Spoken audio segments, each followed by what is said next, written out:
To predict the exact future of a dynamic system, whether a fluctuating population or a mechanical machine, you need a mathematical engine calculating its precise trajectory. That engine is the first-order linear differential equation, written in its standard algebraic form.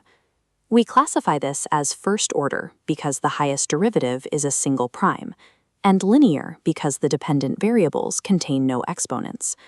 The equation breaks down into two physical realities. A of x defines the system's intrinsic behavior, like spring friction or natural death rate. On the other side, R of x is the external forcing function, representing outside energy actively injected into the system. Every forced linear system is a mathematical conversation between its natural internal structure and external pressures. The drive to deterministically calculate physical realities traces back to classical mechanics and Isaac Newton. But before we spend time solving a differential equation, we have to prove that a valid solution actually exists. This is governed by the Existence and Uniqueness Theorem.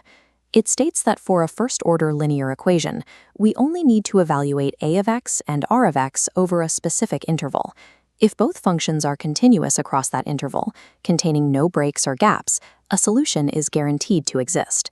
A continuous equation maps out an infinite slope field of possible trajectories. To isolate reality, we use an initial value problem, defining a precise starting coordinate. If conditions are met here, exactly one valid trajectory exists. The path is unique. We do not have to guess this unique path. We can construct it algebraically by splitting the internal physics away from the external forces. To understand how a system reacts to a force, we must first determine how it behaves in a vacuum, entirely undisturbed. We model this mathematically by setting the external force to 0. This is the homogeneous state. This allows us to use separation of variables. We manipulate the algebra to group all dependent y terms on one side and independent x terms on the other. With the variables isolated, we integrate both sides to map the relationship over time. Resolving the natural logarithm yields the general homogeneous solution. The function yh equals a constant c multiplied by e to the power of negative a of x. The constant c is a byproduct of integration. Because it is undefined, it represents an infinite family of parallel realities, dependent entirely on where the system begins. This homogeneous solution maps the absolute baseline physics of the system.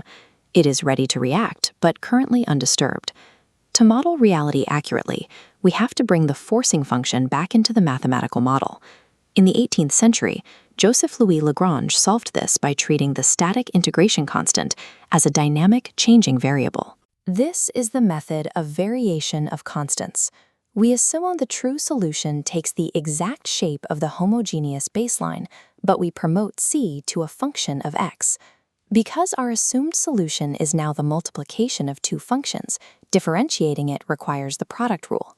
We substitute this new expanded derivative back into our original inhomogeneous equation. The structure of the math forces the terms representing the internal system to perfectly cancel each other out. We isolate the derivative of our new variable and integrate it to define exactly how the constant behaves. The math absorbs the external force and translates it seamlessly into the system's trajectory. This entire architecture relies on the superposition principle. The principle dictates that the general solution to a linear equation is the exact sum of the homogeneous solution and the inhomogeneous particular solution. The first term accounts for the natural physics of the system. The second term represents the exact reaction to the driving force. Because the equation lacks exponents or complex dependencies, these two states do not distort each other. They simply add together. The behavior of a forced linear system is always just a strict addition of its isolated vacuum physics and the outside pressure acting upon it. Our general solution maps the mechanics perfectly, but it still contains that final integration constant. It calculates infinite possibilities. Reality demands a single answer. Here, we apply the initial value problem. By plugging our exact starting time and starting position into the general solution, we can isolate the definitive value of c. The constant is locked. All parallel probabilities vanish, leaving the precise trajectory of the system. The initial value collapses mathematical potential into absolute physical reality. While the mathematics of first-order equations is abstract, This exact analytical logic scales directly into applied physical engineering.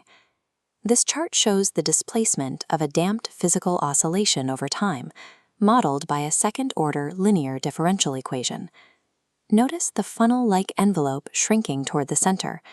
That is the homogeneous solution, mapping the natural physical decay, or friction, of the system.